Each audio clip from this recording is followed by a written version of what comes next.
Hi friends, welcome to Do Food channel. இன்னைக்கு நம்ம சேனல்ல ரொம்ப அருமையான மீன் கறி எப்படி பண்ணலாம்னா फ्रेंड्स பார்க்க போறோம். இதுல நம்ம மாங்காய், முருங்கைக்காய், மிளகாலாம் போட்டு ரொம்ப சுவையா செய்ய போறோங்க. நம்ம சேனல்ல ஏற்கனவே மீன் குழம்பு எப்படி வைக்கலாம்னு சொல்லிட்டு நான் அப்லோட் பண்ணிருக்கேன். ரெண்டு டைப்ல இருக்குங்க. ரொம்ப சூப்பரா இருக்கும். அதோட லிங்க் வந்து டிஸ்கிரிப்ஷன் பாக்ஸ்ல கொடுத்திருக்கேன். ப்ளீஸ் செக் பண்ணிக்கோங்க फ्रेंड्स. இப்போ வாங்க இந்த ரெசிபி எப்படி பண்ணலாம்னு பார்க்கலாம். நான் இன்றைக்கி இந்த ரெசிபிக்கு 1/4 கிலோ அளவுக்கு பாறை மீன் தாங்க எடுத்து சுத்தம் பண்ணி வச்சுருக்கேன். பாருங்கள், நான் மீன்லாம் இந்த அளவுக்கு தான் வெட்டி வச்சுருக்கேன். நீங்கள் இந்த கறிக்கு பாறை மீன் தான் எடுக்கணும்னு இல்லை, எந்த வெரைட்டி ஃபிஷ் வேணால் நீங்கள் யூஸ் பண்ணிக்கலாம், நல்லாயிருக்கும். இப்போ அடுத்தது புளி ஊற வைக்கலாம். இந்த அளவுக்கு புளி எடுத்துக்கோங்க. இந்த கறிக்கு ரொம்ப புளி வைக்கணும்னு அவசியம் இல்லை, ஏன்னா நம்ம பின்னாடி தக்காளி சேர்க்க போகிறோம், அதனால் புளி வந்து கம்மியாக எடுத்துக்கோங்க. இப்போ அதில் கொஞ்சமாக தண்ணி சேர்த்துட்டு இது ஒரு 10 நிமிஷம் போல் நல்லா ஊற வைங்க. இப்போ அடுத்தது ஒரு மசாலா விழுது அரைச்சி எடுக்கலாம். அதுக்கு மிக்ஸி ஜாரில் அரை முறி அளவுக்கு தேங்காய் துருவி சேர்த்துக்கோங்க. அதில் 5 பல் பூண்டு சேர்க்கலாம். அது கூடவே ஒரு பெரிய தக்காளியும் நல்ல பொடியாக நறுக்கி சேர்த்துக்கோங்க. அதுக்கப்புறம் 10 சின்ன வெங்காயத்தை தோல்லாம் எடுத்துட்டு சுத்தம் பண்ணிவிட்டு அதுக்கப்புறம் இது கூட சேர்த்துக்கலாம். மீன் கறிக்கு எப்போவுமே சின்ன வெங்காயம் சேர்த்தாதாங்க நல்ல டேஸ்ட்டாக கிடைக்கும். இப்போ அடுத்தது காரத்துக்காக 1 ஸ்பூன் அளவுக்கு வத்தல் தூள் சேர்த்தாச்சு. உங்களுக்கு காரத்துக்கு ஏற்ற மாதிரி இதோட அளவை கூட்டவோ குறைக்கவோ செய்யலாம். அடுத்தது 1 ஸ்பூனுக்கும் கொஞ்சம் குறைவாக காஷ்மீரி வத்தல் தூள் சேர்த்துக்கிறேன். இது வந்து ஆப்ஷனல் தான். அடுத்தது 2 ஸ்பூன் அளவுக்கு மல்லித்தூள் சேர்த்துக்கலாம். எப்போவுமே வத்தல் தூளை விட மல்லித்தூள் கொஞ்சம் அதிகமாக சேர்த்துக்கோங்க மீன் கறிக்கு, அப்போ தான் சூப்பராக கிடைக்கும். அடுத்தது அரை ஸ்பூன் அளவுக்கு மஞ்சத்தூள் சேர்க்கலாம். அதுக்கப்புறம் 1 ஸ்பூன் அளவுக்கு சின்ன சீரகம் சேர்க்கலாங்க. 1 ஸ்பூன் நல்ல மிளகு சேர்த்துக்கோங்க.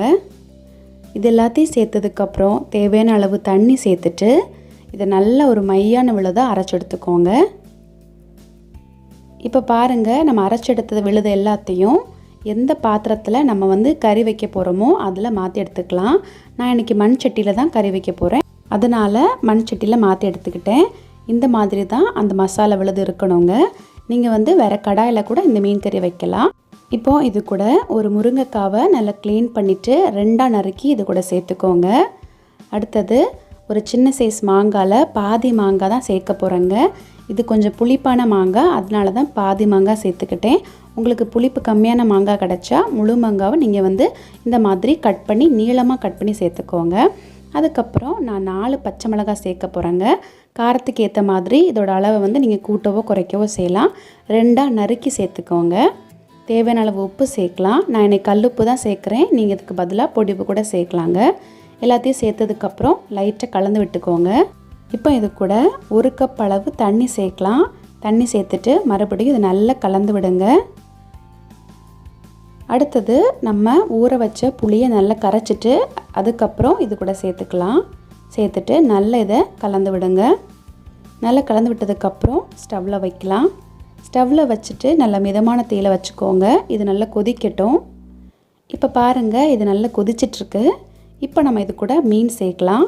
எப்போவுமே மீன் கறி வைக்கும்போது கறி கொதிச்சதுக்கப்புறம் மீன் சேர்த்துக்கோங்க, அப்போ தாங்க மீன் கறி ரொம்பவே சுவையாக கிடைக்கும். இப்போ இது கூட கொஞ்சமாக கருவேப்பிலை சேர்க்கலாம், நல்ல வாசனையாக கிடைக்கும். கருவேப்பிலை சேர்த்துட்டு இதை லைட்டாக இந்த மாதிரி மிக்ஸ் பண்ணுங்கள். மிக்ஸ் பண்ணிவிட்டு இதை நல்லா மூடி வச்சு வேக வைக்கலாம். மிதமான தீயிலே வச்சுக்கோங்க. வச்சுட்டு ஒரு 10 நிமிஷத்துக்கு இந்த மீனையும் கறியும் வேக வைக்கலாம். நம்ம இதில் சேர்த்துருக்க முருங்கைக்காய், மாங்காயில் நல்லா வேகட்டும். இப்போ பாருங்கள், 10 நிமிஷம் ஆயிடுச்சு. திறந்து பார்த்துடலாம். நல்ல வாசனையாக இருக்குங்க, பார்க்கவே ரொம்ப அழகாக இருக்குது. மீன் கறி நல்லா கட்டியாக கிடச்சிருக்கு. நம்ம இதை சும்மா சாதத்துக்கூடயே சாப்பிட்லாங்க, ரொம்ப அருமையாக இருக்கும். நம்ம இதில் சேர்த்துருக்க முருங்கைக்காவும் ரொம்ப சூப்பராக வெந்திருக்கு. இதில் சேர்த்த மீன் துண்டுகளும் நல்லா வெந்திருக்கு. ஒரு 10 நிமிஷம் வெந்தாலே போதும், மீன் வந்து நல்லா வெந்துடும். பார்த்திங்களா, ரொம்ப சூப்பராக வந்திருக்கு. வேலையும் ஈஸிங்க. இதில் வந்து தாளிக்க ஒன்றும் வேண்டாம். ஜஸ்ட் அந்த மசாலா, மீன், காய்கறி எல்லாத்தையும் நம்ம நல்லா மிக்ஸ் பண்ணிவிட்டு வேக வச்சு எடுத்தால் போதும். ரொம்ப டேஸ்ட்டாக இருக்கும். அவ்வளோதான் ஃப்ரெண்ட்ஸ், ரொம்ப அருமையான மீன் கறி ரெடி ஆயிடுச்சு. இந்த மாதிரி ஒரு நாள் மீன் கறி வச்சுட்டு எப்படி வந்துன்னு சொல்லிட்டு உங்கள் ஃபீட்பேக் எங்களோட ஷேர் பண்ணுங்கள். இந்த வீடியோ உங்களுக்கு பிடிச்சிருந்தா மறக்காமல் நம்ம சேனலுக்கு சப்ஸ்கிரைப் பண்ணிக்கோங்க. பக்கத்தில் இருக்க பெல் ஐக்கானையும் கிளிக் பண்ணிக்கோங்க. Thank you friends.